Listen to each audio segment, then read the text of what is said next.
महिला आयोगाच्या अध्यक्षा रुपालीताई चाकणकर आता सध्या माझ्यासोबत आहेत. ताई, उद्या जागतिक महिला दिन आहे. आज आपण असा भव्य असा महिला दिनाचा कार्यक्रम घेतलेला आहे. अनेक कर्तृत्ववान महिलांचा सुद्धा या ठिकाणी आपण सन्मान केलेला आहे आणि काही महिलांच्या सुरक्षिततेसाठी आपण काही पोर्टल या ठिकाणी नेमकी तुमच्या भावना असतील? सर्वप्रथम आपल्या माध्यमातून महाराष्ट्रातल्या तमाम महिला भगिनींना जागतिक महिला दिनाच्या शुभेच्छा देते. जागतिक महिला दिवस हा केवळ एक गौरवाचा नाही, तर महिलांच्या कर्तृत्वाचं, त्यांच्या अस्तित्वासाठी दिलेली लढाई, त्याच्या निमित्तानं ही खऱ्या अर्थानं एक योगदान दिलेल्यांचा सन्मान व्हावा या निमित्तानं आपण खऱ्या अर्थानं साजरा करतोय.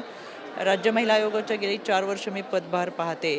या निमित्तानं महाराष्ट्रातल्या महिला भगिनींच्या ज्या काही तक्रारी येतात त्या प्रामुख्याने आणि कमी कालावधीमध्ये ते सोडून त्यांना न्याय देण्याची भूमिका आयोगाची आहे. पण माझं काम करताना लक्षात आलं की खरं तर 13 कोटी लोकसंख्या असलेल्या महाराष्ट्रामध्ये 7-7.5 कोटी महिला भगिनींचे प्रश्न सोडवताना त्यांच्या सुरक्षितेची जबाबदारी जेव्हा आपण घेतोय, तेव्हा आजही आमच्याकडे जरी यंत्रणा कमी असेल, जागेची अडचण असेल, मनुष्यबळ कमी असेल, पण आम्ही अधिकचा वेळ देऊन आणि या सगळ्या माध्यमातून महिला भगिनींना न्याय देण्याची भूमिका घेतली.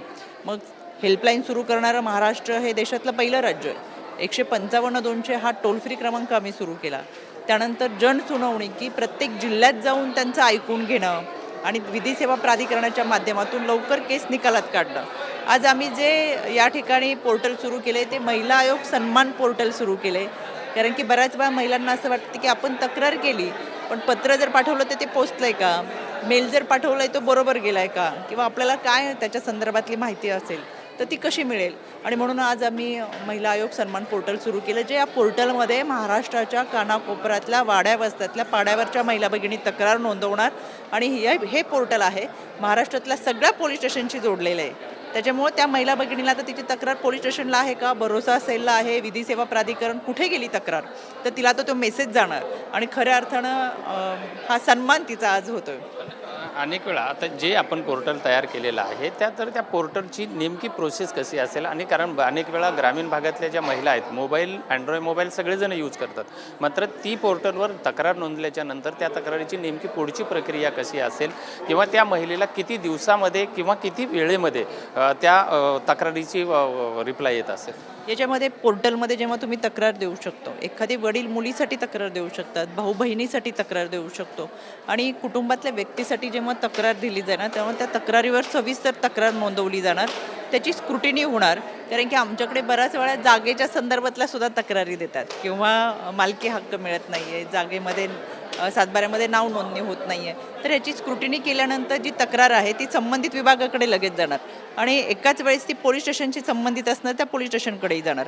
त्याच्यामुळे त्या महिला भगिनीला तिला मेसेजवर जाणार, तिला तो मेसेज मिळणार आता की तुमची तक्रार कुठे गेलेली आहे. आणि म्हणून आम्ही तो प्रयत्न करतोय.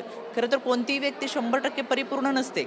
हे पोर्टल आम्ही गेले 1.5 वर्षापासून तयार करतोय आणि महाराष्ट्र हे पहिलं राज्य आहे जे पोर्टलच्या माध्यमातून महिलांच्या तक्रारी सोडवणार आहेत.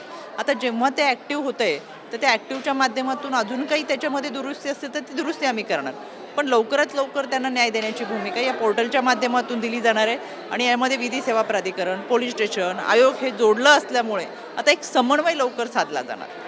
नेमकं आता उद्याच्या महिला दिनानिमित्त आपण या महिलांना शुभेच्छा देत असताना राज्य महिला आयोगाकडून असा कुठला संदेश देणार आहेत की मग आजची कॉलेजमधली तरुणी असेल, सार्वजनिक जीवनामध्ये जगणारी महिला असेल, तिला अनेक समस्या समोर येणाऱ्या समस्या असतील, या सर्व गोष्टीच्यासाठी जागतिक महिला दिनाच्या कशा शुभेच्छा द्याल, कुठल्या माध्यमातून द्याल? भारतरत्न डॉक्टर बाबासाहेब आंबेडकरांनी तुम्हाला मला माणूस म्हणून जगण्यासाठीचा जो सन्मान दिला आहे, जो संविधान दिलं आहे, तर खऱ्या अर्थानं आमच्या महिला भगिनींना मी आवर्जून सांगेल की पाठ्यपुस्तकातला एखादा धडा वाचायचा राहिला, शिकायचा राहिला तर राहू देत, पण त्या आईने, त्या मातृत्वाने मुलीला बाबासाहेबांचं संविधान मात्र जरूर शिकवा. यामध्ये लढत असताना हक्क, अधिकार आणि शस्त्र आपल्या हातामध्ये दिलेलं आहे. कायद्याची अंमलबजावणी होत असताना सर्व दृष्टीने परिपूर्ण असं संरक्षण दिलेलं आहे. त्याच्यामुळे अन्याय सहन करू नका. आपल्यासाठी विविध व्यासपीठ महाराष्ट्र शासन असेल, आम्ही असेल, या सगळ्यांनी आपल्यासाठी दिलेले आहे. एक सुरक्षितेची भावना ही निर्माण होत असताना आम्ही तुमच्यासोबत आहोत. आणि या सगळ्यांमध्ये केवळ महिलांनाच किंवा मुलींनाच माझ्या शुभेच्छा नाही, तर माझ्या पुरुष बांधवांना देखील शुभेच्छा आहेत. कारण की समाजाची मानसिकता बदलत असताना त्यांच्या भावना फार महत्त्वाच्या आहेत. आमच्या महिला भगिनींच्या पाठीशी ठामपणे उभे राहत.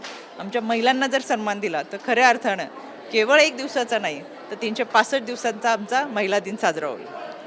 निश्चितच या होत्या महिला आयोगाच्या अध्यक्षा रुपालीताई चाकणकर. आणि उद्याच्या महिला दिनानिमित्त प्रत्येक महिलेला सक्षमीकरण करण्यासाठी महिला आयोग हा त्यांच्या पाठीशी खंबीरपणे उभा राहील आणि प्रत्येक महिलेनं स्वाभिमानानं या पुढे येऊन आपल्या अन्यायाच्या विरुद्ध लढा लढावा असं सुद्धा आव्हान करण्यात आलं आहे. व्हिडिओ जर्नलिस्ट संतोष कदमसह विजय गायकवाड, TV9 मराठी, मुंबई.